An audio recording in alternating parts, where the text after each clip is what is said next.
Okay, so let's talk about relevance a little bit more.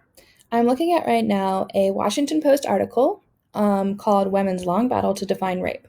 This article came up pretty high in my Google search results when I searched rape of African American women. Okay, so keeping on with that topic of rape of African American women, um, I might think to myself, this came up in the top three results on the Google page of these search results, so it's probably a good source.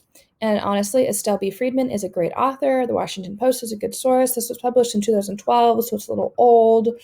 But otherwise, I'm probably feeling pretty good about this source just looking at the basics of it like that. But when we get into actually looking at the article, this is talking about how the legal definition of rape has evolved over the centuries.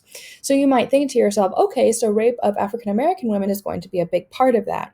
But then as I'm looking through this article, which I'm not going to just, read to you right now because it's pretty long, but when I look through here, it's actually looking to me like what has happened, what Google has done is it saw that I was interested in the word rape and in the word African American and in the word women, and it didn't understand that I wanted rape of African American women. So it looks to me like that really talks about women and it talks about African Americans and it talks about rape, but it doesn't talk about all three of those things together. So this is saying, at some point, African American activists insisted that Black women could be victims of rape, and that white men should be held accountable for assault because previously the definition of rape didn't apply to African American women because, until the late 19th century, they weren't considered humans; they were considered just slaves. Okay, that's good. But then we never really get into any information about Black women being victims of rape. That's just kind of used as a little aside.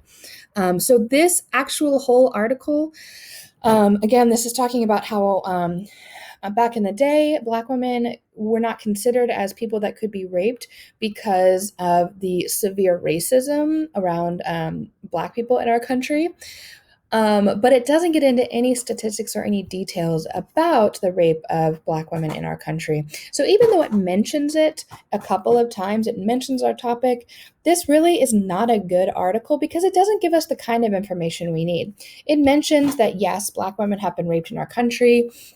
But it doesn't give us any data, any history, or any actual kind of information that would be useful to us in a paper on this topic. So, for this article, even though it seems like it is a great and useful article for other topics and other papers, this would not be a good article for a topic of rape of African American women just because it doesn't go into enough detail. So, I would give this a score of 0 for relevance.